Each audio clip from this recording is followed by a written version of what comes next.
Hello, good morning. Thank you so much sa aming mayor ng Taguig. Mayroon kaming 10 kilos na bigas binigay sa amin at saka yung taga LGU, barangay, Upper Bikutan. Thank you so much. Malaking tulong na ito sa amin. And then mayroon pang binigay dito. 1 kilo spaghetti. And then spaghetti sauce.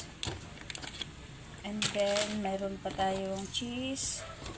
Mayroong, angels. May dilata.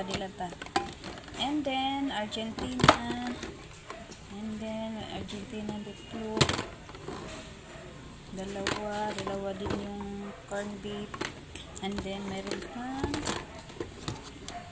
ito.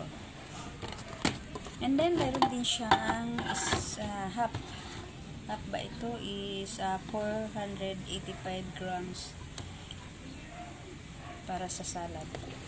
Thank you so much, Mayor, and then sa LGU, Barangay Kapitan, bagong barangay ngayon, Barangay Kapitan. Thank you guys, thank you so much. Kung pwede ko lang ipadala ito sa probinsya, ipadala ko ito kasi hindi ko naman mauubos mag-isa itong bigas, matagal pa. Kaya, thank you guys. Thank you so much. Bye.